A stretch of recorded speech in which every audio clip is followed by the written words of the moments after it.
all things Astros with your hosts, sports writer Jeff Balke and Astros broadcaster and former third baseman Jeff Blum. Now, here's Balke and Blummer. What is up, Astros fans, and welcome to episode 43 of the Believe in Astros podcast on the Believe Podcasting Network, the After Dark edition. I'm Jeff Balke, and my partner, Astros broadcaster and all-around quality gentleman, Jeff Blum, here with me. You can find us on Spotify, Apple, Stitcher, and, of course, YouTube. Be sure to like and subscribe to keep up with us. Give us a follow on Twitter at Believe in Astros. You can find Blummer at Blummer27 and me at Jeff Balke pretty much anywhere on social media. Send us your comments, your questions. We love seeing them and reading them all. For example, do you have any plans for opening day already? And if so, what are they? I would like to know. I don't have any yet, but I'm trying to get to the ballpark that day. But if not, I will be sitting my butt in front of a television, I'm sure, listening to my broadcast partner. On opening day? On opening? Oh, wait. What is it? Is opening day a national? ESPN? Those punks. Yeah, they took it. Then I definitely need to be at the ballpark because I certainly don't want to watch it. Yeah, there's a good chance I might be at the ballpark, but I won't be broadcasting. I may be tipping a couple back. I thought you were going to say tipping pitches. And then I was going to be like, wait a minute. That's not this podcast. Nah, that's a whole other podcast. Quick word for our sponsor, BetOnline. It remains your number one source for all your sports betting this season. Everything from the NFL playoffs to pro and college basketball, UFC, MMA, and more. My sleeper team, the Vikings, lost this weekend. They were my sleeper team to go to the Super Bowl. But my sleeper team, the Jaguars, are still alive. Against all odds in that game. And against my Chargers. Jeez. Right. And a couple other notes in betting. The Rockets tonight are playing the Charlotte Hornets for the honor. We're recording this on Wednesday night for the honor of being the worst team in the NBA right now, which is it's not something you really want. I'm just saying. Well, if Lovie Smith was coaching that team, they wouldn't be the worst. They would win. They'd get a tie. They'd end up with a tie somewhere along the road. I will say this, however. Your number one Houston Cougars are definitely worth watching right now. Oh, Cougs house. I'm telling you, man. Right, my alma mater, love U of H, and here's the other thing. I am covering the Final Four this year for the Houston Press. Stop. Are you serious? Yes. Right here at home. The whole thing right here in H-Town. So I already got my credentials lined up. I'm ready to rock and roll. Oh, it's going to be killer. You'll always find the latest odds, team matchup info, player news, and game trends at BetOnline. Live betting options, free contests, live scores for almost any sport or game imaginable. BetOnline, truly the fastest and easiest way to bet all your favorite leagues and events. Head to the website today or use your mobile device to join. Receive 50% welcome bonus with your first deposit. Make sure to use promo code BLEAV to receive your rewards. BetOnline.ag, where the game starts. So, we'll get off the Cougars for a minute because that's a totally different podcast. Although, man, Marcus Sasser is good. But let's talk. Since we are still in the throes of the off season, we're getting closer, much closer to pitchers and catchers reporting, and then eventually opening day. But there was some good news this week. The Astros signed 6 of their 8 arbitration-eligible players to contracts. I'm going to run them down real quick. Let's see. Phil Maton got $2.55 million. That one surprised me a little bit. Might bring that one back up. Ryan Stanton got $3.6 million. Blake Taylor, $830,000 after an injury-lost season for him. Framber Valdez, $6.8 million, which surprised me a little that they didn't extend him longer. But still, that's good money for him. And your boy, Jose Urquidy, we were just talking about in the last podcast, $3.025 million. And Mauricio Dubon, back as a utility man, $1.4 million for him. So all one-year deals, obviously, arbitration deals. I think I was a little surprised that Phil Maton ended up coming back, but obviously they want to keep that bullpen intact as much as possible, I assume. Blake Taylor's a lefty, so if he can get healthy, then maybe that will help them. And what are your thoughts on the guys that signed? I'm elated about it, obviously, and these are guys right now that are the reason why the Astros continue to have this success, is because of the depth of the organization, and we talk about it so much in the game of baseball. It's club control, and this is part of that club control for these guys. Those first, you go through your first 3 years, you get contract renewals.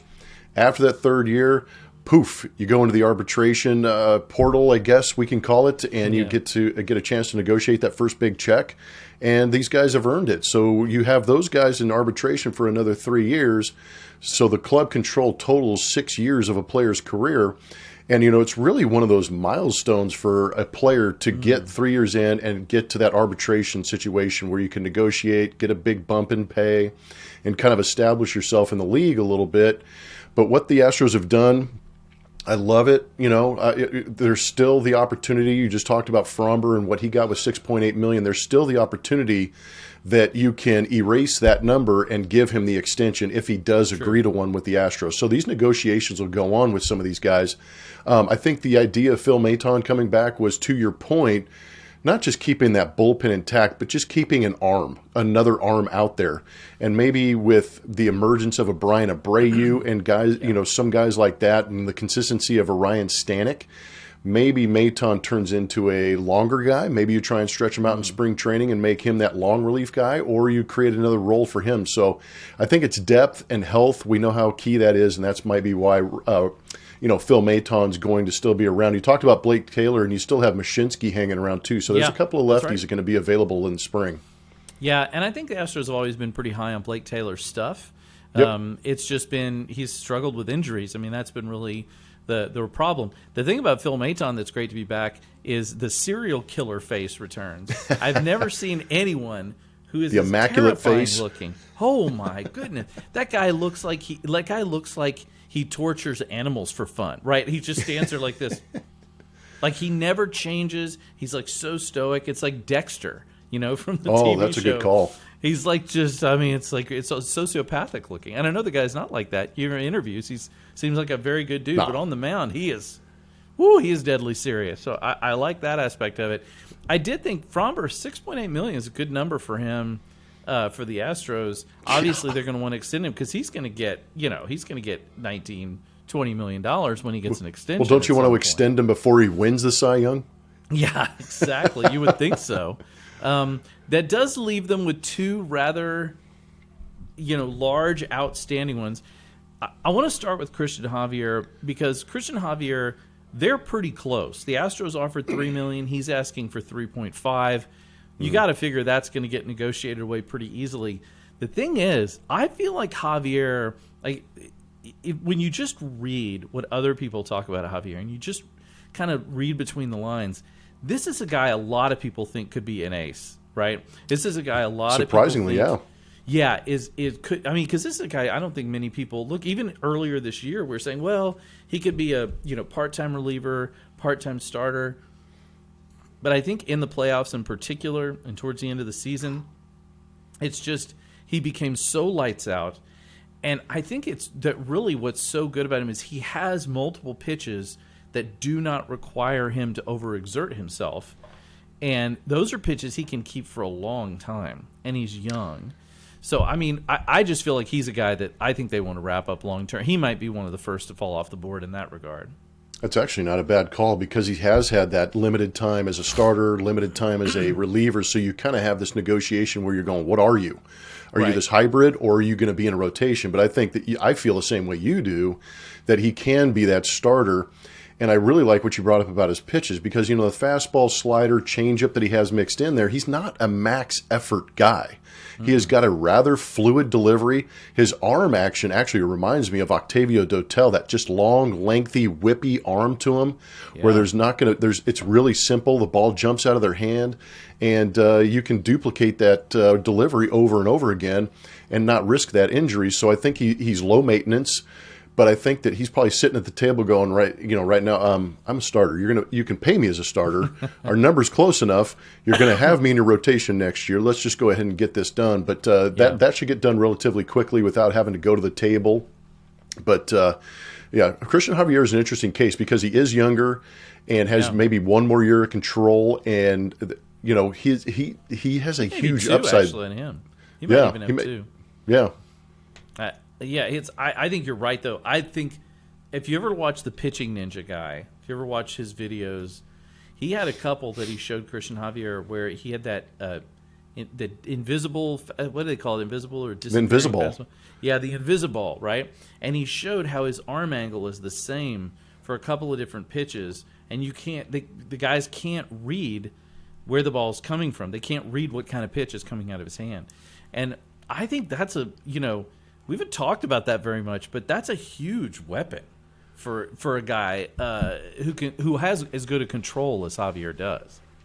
Yeah, and it's only going to get better the more he's on the mound, being able to refine the command and refine that delivery and really find that release point and become that much more deceptive, because that long whippy arm, it's hard to explain on a podcast or even on YouTube where you can find us, is it's almost he's reaching back towards second base, and as he comes forward, there's really no reach towards the sky. Mm-hmm. It's just this one fluid motion, and when you have that length and you have that whip in your arm, you're able to hold on to the ball just a little bit longer and let go of it a little bit closer to home plate. So the deception's there. And when you hold on to it that long and snap that pitch, it creates that rotation and that spin rate on his fastball that allows it to kind of plane out and ride through the zone on a flat angle instead of having that tilt trajectory that a typical fastball has just because of gravity. His fastball defies gravity a little bit. Yeah, it's going to be fascinating to watch and see how he grows. The last guy, of course, is the one everyone talks about, and that's Kyle Tucker. Tucker and the Astros are not super close. The Astros offered $5 million. Tucker wants $7.5. I mean, either one of those is a bargain considering what he's going to get with an extended contract. I was having a conversation with my friend today about Kyle Tucker and his value as compared to Yordan Alvarez, because the fact of the matter is, even though they're different players, even though they're different guys, you have to look at it and say, okay, $19 million a year is what Alvarez got. You have to figure that Tucker is going to want more than that. Mm-hmm. And as much as I love Yordan Alvarez, there's a good argument to be made that he deserves more than that because he is an everyday outfielder, whereas Yordan's going to DH quite a bit. I've got to believe that they are working diligently to try and sign him long term. And I've got to believe that Kyle Tucker wants to be here long term. He hasn't indicated otherwise. But they're going to have to pony up for him, I think. And they do have the money to do it this offseason if they wanted to. No, you're exactly right. The money's there. And I'm kind of curious, too. I wonder, from Kyle Tucker's standpoint, he's already MVP caliber. Yeah. He's going to give you – he's a 30-30 potential guy, especially with some of the new rules being implemented. And that being stated, with the shift rules involved, I would imagine, it's kind of a gamble. It's a gamble on yourself kind of thing. Again, he's going to get paid probably close to $6+ million. But with that shift being taken away, he's going to become, believe it or not, a better hitter average-wise. So when you add that to the 30-30, the RBIs, the stolen base, the defense, Gold Glove, there are so many things that makes him a dynamic player. Then all of a sudden you boost that average from 275 to maybe 290 to 300 potentially. All of a sudden you've got a different animal, and that's when Kyle Tucker sits back and goes, okay, now we can really have a negotiation because under these new rules, I'm actually better than I have been in the last couple of years, so let's work out a contract. But both Tucker and the Astros are in a good spot, like you said, considering the money and how well Tucker's playing. But yeah, they're going to come to an agreement. It'll be a fun conversation to have when they do sign him. Yeah. But he's another guy in that Fromber Javier category as far as negotiating a potential long-term deal, hopefully. Yeah, I'm just really interested in where it goes as it, really, because I think of, comparatively speaking, Alvarez just got his deal. But the interesting thing between those two, comparatively speaking, Alvarez is a better hitter, period. He's got better power. He's better OPS. He's better average. He hit over 300 this year. I agree with you. He's just a better hitter, period. There's no doubt about it. But Tucker is a much better defender. And so when you factor it out, it's like Yordan, according to MLB Network, best left fielder out there, bud. That's right. That is right. I mean, that. But I think a lot of it has to do with what you just talked about. That big ass war coming from his bat is a big part of that, for sure. Exactly. But I mean, I think that the thing here's one thing that I'm curious about. I'm curious to know if there has been any discussion, consideration behind the scenes of what it would look like for Kyle Tucker to move to center field. Because Tucker has, it would seem like, more money. You're right. Well, that's part of the deal. He'd get more money at center field for sure. You've got to wonder if he's come to the Astros and said, listen, I want to put me in center. He has the defensive chops. I would actually be curious to know how he feels about that. I don't think I've ever read anything or heard anything about that. I haven't either. I guess one of the things they talk about is because his arm strength is so great, maybe you don't want to move him out of left field because he's thrown so many guys out at third and, just trying to make extra bases. So maybe you don't want to lose that arm out there. But the deal is that the center field is cavernous at Minute Maid Park. If you want somebody he's got wheels, he's got great judgment on the ball. So I don't know. There's a lot of angles to play with Kyle Tucker here. I really hope they sign him long term. I mean, they still have another year or so of arbitration eligibility. He's not going to go away if they can't come to a long term deal. But I feel like the longer you let it go, the riskier it gets. And especially if he continues on that arc, then all of a sudden it's just it makes it real tough. Because then you start looking at it, you're like, oh crap, now we're gonna have to pay him $20. Look, they got Alvarez at exactly the right time. They got him at exactly the right time. This is probably the right time for Kyle Tucker, and they definitely need to be careful about that. That's going to be one to watch. When does the arbitration deadline actually begin? It's another week or so, isn't it? Where they have to go in front of the arbitrator? Well, I was going to say, I think it's another week, and then you get into, then they have the hearings. They set up the hearings. The hearings are always during spring training, which is obnoxious and kind of, they're, so you're in the middle of spring training, and, let's look forward to it. It's going to be a great year. Oh, by the way, Kyle, we got to go over here and try and rip your numbers to shreds. By the way, you suck, and we're not paying you anything. Here's why you only deserve $5 million. Such a weird process. How did baseball come up with that? That's just that feels unfun. It's awkward. It's awkward. We've talked about it on here. Yeah. How I just hope it gets done. Yeah, I do hope too. it gets done. I hope it feels like the Astros, before when it was, before when Click was here, they didn't negotiate beyond, they'd give out their number and then if nobody signed, then that was it, right? They didn't negotiate beyond it. It doesn't feel like this group of guys is going to be that way. Yeah, I'm glad it's not. I mean, I every GM has their way of handling things, but hardlining some of these guys just doesn't make sense. You got to have the conversation and have that open avenue of conversation before you get to the point where I'm just going to shove a bunch of numbers at you and say this is why. I think you need to, if you can come to an amicable agreement, I think it's better for you long term. Yeah, no, I 100% agree. It's better for everybody ultimately long term. So the Astros did sign a few other players this week. The international signing period was this week. They signed 9 guys, including 2 in the top 25.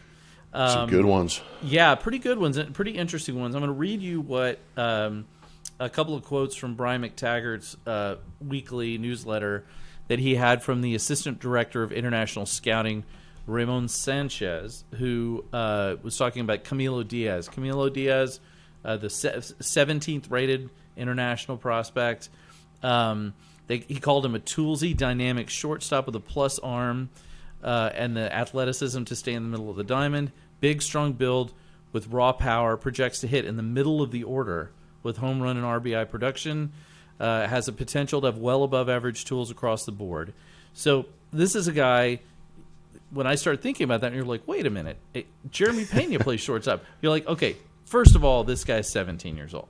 So let's hit the brakes on that. Pump the brakes. This guy is 3 years probably out from even sniffing, a shot at the major leagues. Yeah. If even that. Second of all, when you think he's a good up the middle guy, well, if he does project in say 4 or 5 years, maybe there's an opening at second base. You know what I'm saying? I mean. So there is. I like the fact that he's a kind of a bigger guy. It has the air of Carlos Correa, kind of to him. Bigger guy with a really strong arm.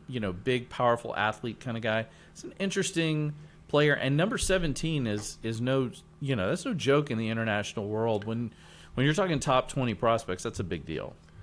Yeah, and if you look back on some of the, just look at the roster now. Your starting rotation is heavy on the Latin contingent. Yes. They've just signed Jose Abreu again at first base, another great Cuban player. They've Ocampo. I can't say enough about this guy, and it's mostly because he's a really good guy, and we've become friends over the years. But Ocampo is really the architect of this rotation. The Yordan Alvarez is going out and getting Yuli Gurriel and Aledmus Diaz over here. He's done such a good job of recruiting this talent and finding this talent. Now he's with the Miami Marlins, which is a great signing for them, and he's going to bring a lot of help as far as the international market is over there. But the Astros have done a great job in that international market finding these guys. And I think it's just a credit to their organization recognizing that there is a lot of talent out there. And that's more to your point about the 17th prospect coming out of Latin America at 16, 17 years old speaks volumes about these players. But these guys are legit, and they're powerhouses, and it's just refining that. And the Astros do a good job of that. They've got that great academy. It's an academy down in the Dominican Republic that they've developed these players so well. And just a little side note, they do a very good job of getting them prepared to acclimate to playing in the States. They teach them English. They how to get through society, how the value of the dollar and things like that. So these guys come over here well prepared. But I'm excited about these guys. Those first two guys that you're talking about have high ceilings to them. And I'm kind of anxious, like you said, in 3-4 years, what they end up developing into. I'd be very curious to have a discussion in some podcast about that. What their academy does. I know they have an academy. They started I would love it too. Venezuela, where guess who came from there? And the academy is interesting because all the tools that they have, because some of it is legal resources. I mean, we saw that with getting Yordan's family, to Dominican and eventually into the United States from Cuba. But there's also just, like you said, acclimating. Houston's a very international city. If you want to get a plato típico here, spot. You definitely can, right? But you can get every Latin country style of food in Houston. It's 100%. Amazing. But if you're in Raleigh, Durham, perhaps might be a little more difficult. You know what I'm saying? So you need to kind of figure those things out. So I at some point we definitely need to revisit that and have a conversation about that, because I think that's fascinating. The second guy they signed, the 21st ranked pick, a kid named Esmail Valencia, another 17-year-old. Their Dominican scouting supervisor, Alfredo Ulloa, described him saying he's a medium-framed outfielder who does it all, above average and explosive athlete. He projects as a top of the lineup hitter who can hit for average power and steal bases, and above average defender. He plays center field and shows a 70 grade arm, which is on the 20 to 80 scale. That is a very interesting, to see that is going to be, if he really does have a 70 arm and he's 17, my goodness. Sound blummer. You lost your sound. Yeah, dogs barking in the background. It's crazy. I'm trying to do my best to help you edit this thing. Dogs barking. Yeah. That's awesome. But I don't know. I think I saw a video of, what's his name again? Sorry. Esmail Valencia. Esmail Valencia, and he is kind of lanky, but the speed, you could see, there's certain body action that you can see from these players where you're going, okay, this guy's, as soon as he gets meat on these bones, he's going to look very good what he does.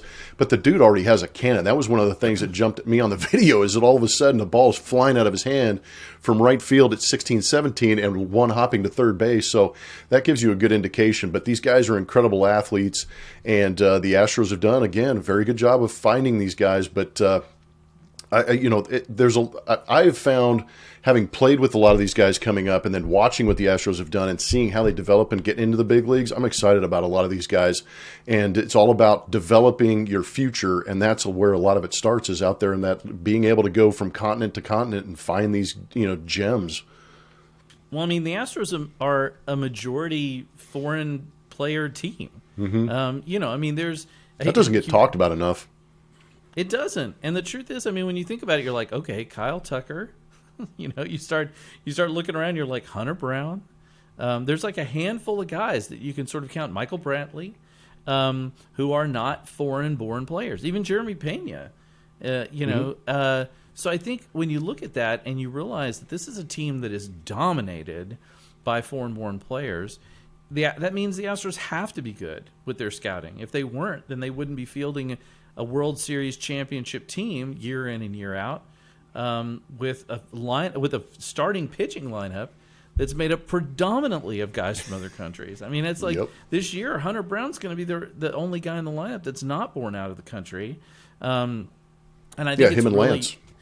And Lance McCullers, right. It's a credit to them that they have been able to do this and that they were that forward-thinking early on in that process, going back to the early parts of the 20-aughts when they were first starting to go down into different countries and look for these players and mine talent.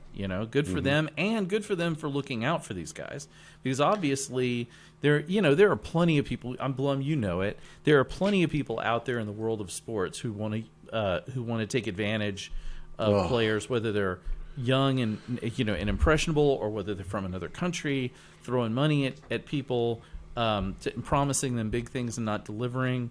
Good on the Astros for doing the right thing and trying to get these guys to the major leagues and make them not just good ball players, but good citizens of baseball. No, that has a lot to do with it, and that's money allocated in the right place, because you are developing them. They are an investment, and once they get to the big leagues, they're going to be able to acclimate, have conversations, hopefully with you and I someday, where we're having interviews with them, and that's all part of the process in developing as a big leaguer. But I like the idea that the Astros go out there and find some of these, really good young Latin players. You start to develop them 3-4 years, like we talked about, and all of a sudden they're big league ready. And say you have that one big draft where all of a sudden you find some college players or some high school players that develop nicely, and that mesh and that combination of some of those young Latin players with some of the local, stateside guys that you've drafted, and all of a sudden you've got yourself another contending team. Plummer, just think about this for a minute. These kids the Astros have signed internationally are your daughter's age. Oh, dude, trust me, I'm looking at love my daughters to death, and I think I'm a very good parent at times.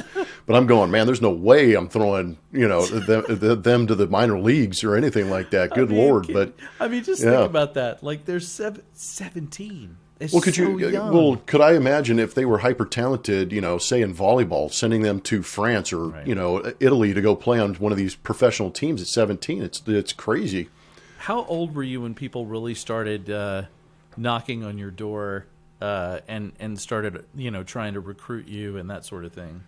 I was probably around 16 years old. In high school, I had the height, and I had, I was a lanky type player, but I had a very good arm. And then I turned 16, and all of a sudden I figured out how to drive the ball a little bit more. And I think that's when heads started to turn a little bit. But I knew I had a lot of maturing to do, physically and emotionally. And that's why going to school was so good for me. But I signed early to go to Cal, and that pretty much turned off the professional avenue real quick, because I knew I had a lot more developing to do, and thank goodness I did. I mean, good for you for knowing that. I mean, most kids at 16 or 17 are just like, woohoo! It's like, man, it's just instant party. I was 18. And went 6 hours away from home, and I was like, what the heck is going on out here? This is wild. I know, granted, it was Berkeley, but it's wild because if kids, right, under normal circumstances have a hard time handling it, the pressure on newly minted professional athletes has got to be just ungodly. I know they talk about these. There was a good story a couple of years ago about young NBA players and how, and they were tying it into, there was that great story in Sports Illustrated about all the athletes that have wound up like broke and homeless and all this because they get in the leagues and they make a bunch of money and they don't know what to do with it, and the leagues don't know how to help them.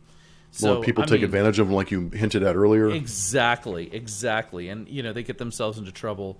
So anything you can do to help them. I mean, again, they're 17 years old. My Well, you talked about the pressure of it, and that's one of the things that I'm most impressed with is some of these guys really develop poise, and we're spoiled by watching the Javiers, El Reptil, Yordan Alvarez, Framber Valdez. Think about you have this skill, and everybody in your country plays that game. And now all of a sudden at 16, 17, you're that good to go out there and literally alter your family's trajectory in life. That's that you talk about pressure. That's a whole different kind of pressure, and they go out there and perform. It's incredible. I mean, look at Jeremy Pena, right? Came from a baseball family, came up sort of the right way, went to school, matured, and now he's reaping the benefits of that. And the Astros, he's mature beyond his years. Well. Yeah, exactly. And good for them for doing that, because I know if somebody would have said, "Hey, listen, Jeff, you're 17 years old. Here's $1 million." I'm in. Let's go. Here you go. Here's $1 million. Thanks. I'll see you. Like I would have been out of my damn mind. So I would have broken the door on the way out, man. Exactly. I just been like, I've been making it rain up in here. Yep. It would have been hilarious. All right, so the Caravan and the Fan Fest is ongoing. Blummer, when is your tell us? I want to hear about when your appearance is coming up. I know you're getting ready to do something. Well, the reason I delayed the recording of this podcast is because I had the Caravan this morning. Hey. I was out all day with David Hensley and Corey Lee as we went to Chick-fil-A. David Hensley did a heck of a job behind the counter. Nice. And then we went to the Ronald McDonald House down by the medical center. I saw the photos from that on the Astros today. Yeah, Ronald McDonald House does amazing things, and what some of those families are enduring, it makes me grateful for the Ronald McDonald House because those families are going through so much, and I think it also shines a light on how great Houston is as far as a medical community to help these families. 100%. And then we went to a Tejano. I don't have the itinerary in front of me, but the Tejano Center it was down by NRG, I think. Mm-hmm. It actually might have been a little bit closer to Pearland. I'm totally wrong. Yeah. But we went down there, had a little pep rally for these kids, and the fellas went and read a book to sixth graders, and we went down the hall taking some pictures, smiling, shaking hands, and then we had a pep rally with ninth and 10th graders. Oh, cool. And I had a chance to host that, kind of pump them up and explain Corey Lee's situation, David Hensley, Shooting Stars are there, Orbit showing up every once in a while, and then we finished off with a trip to my favorite place, St. Arnold's, of course. Baby. Yep, all over my chest, St. Arnold, and it was kind of funny because that's my happy place here in Houston, along with several other ones. But sitting down and doing a Q&A in front of the beer garden with 65, 70 degree weather, sun setting behind the city, the view's unbelievable, and seriously, and I sit down with a juicy IPA, and those two guys looking at me like, "Dude, you're having a beer?" I'm like, "Heck yeah, I'm having a beer, man. This is what we do." I'm like, "Do you get yourself a beer?" So it was kind of funny. Yeah, it was kind of funny. They're like, "We can drink." I'm like, "Let's have a good time with this, man," because that crowd at St. Arnold was going nuts. It was great. How was Corey Lee? What's the word? Did you get a chance He's fun, to chat man. with him? Yeah, he's fun. And I think, going through the process of this Q&A and trying to, talk these guys through last season, trying to talk through this season, because David Hensley's unique in his own sense because he got those World Series at bats. So that's a great conversation in itself. And then Corey Lee is a guy that got drafted in 2019. COVID hits. He doesn't have a 2020 season, so his growth is stunted by not having a season, and now he's playing catch-up as fast as he can. And after a World Series year, Christian Vasquez is now in Minnesota. Guess what? There's an opportunity for him to break camp, on that roster. So he's an excitable young man. He's incredibly athletic. I think that's, with a lot of these catchers these days are getting more and more athletic, and he's one of them. Yeah. He can swing the bat. I think there's just, it's just getting the mind to cooperate with the talent. And once that happens, he's another guy that's going to be a high quality catch and throw guy, swing guy. And if he gets a year under his belt, splitting time or working with Martin Maldonado and working with his pitching staff, I think that really benefit a guy like Corey Lee. And again, it's all experience. It's just to get the at-bats, get the grind going for these guys and get that experience in. Absolutely. Blummer, we're going to have to do a show down at St. Arnold's. There ain't no doubt about it. Say when. I'm going to call my boy Lenny Ambrose. I don't know if you know Lenny. That's my guy. Lenny and I are boys. We go No, back. Lenny's my guy. Oh, we'll have to debate that with him and find out exactly what the sitch is. I will find out. I've known him and his wife, Amber, for quite a number of years through social media. Actually, is how we first met. They are great. They are fantastic. Great people. Really, really great people. Used to live right around, not too far from me, actually. I occasionally bump into Lenny at HEB when we're shopping for groceries. So strong. Yeah. So we'll have to definitely do one down there because that is a St. Arnold's is a kind of a remarkable place. The building they're in used to be the HISD Food Services building. Yep. And they very wisely got it at the bottom of the market and converted it into like a pretty cool place. No, the history of St. Arnold is great, and their whole business model is remarkable because they have a good enough, lineup of beers to go much bigger, but they are crushing a certain market. They are in a great pocket, and they continue to crush it. But they also put H-Town in front of everything, and that's what I love. Is the community aspect of St. Arnold is amazing. Absolutely, I love those guys. All right, well, thanks everybody for joining us for yet another episode in the books. Blummer, got any final thoughts before we go? What do you got going on this weekend? FanFest. It's on January 21st. January 21st, right. Starting at 11, going through 4. Shoot, it might be 3, 4 o'clock in the afternoon. Get out there. Yeah, FanFest is fun. There's always a lot of cool stuff going on at FanFest. You get a little bit more up close and personal view at Minute Maid than you do during games too. There's kind of it's kind of cool if you've never been to Minute Maid and kind of gone closer to the field and seen all that stuff. It's pretty cool. No, I was just going to say it's a little more interactive, and it's actually really good for kids because, like you said, you get down in the lower bowl. Sometimes you get to walk around the warning track. You get to go hang out in the bullpen. You get to go out and hang out on the AT&T set out in center field, and then you start to wander around. And there's a couple of opportunities that potentially are penciled in that are lined up that I get to host and MC. Nice. And the players I'm going to be with, man, I'm excited about it. And I've been around these guys, but coming off a World Series year and some of the guys that I'll have fingers crossed, hopefully have the opportunity to talk to and hang out with, that'll be worth getting down there. But again, the access to Minute Maid Park and the players is what makes FanFest that much better. I'm going to try to get down there on Saturday. That seems like it'll be a blast. It will be. Yeah, I'll be there. I'll be there from 12:30 to probably 3:30, 4 o'clock. Nice. Yeah. Blummer rocking the FanFest. Believe it. Call him Mr. FanFest.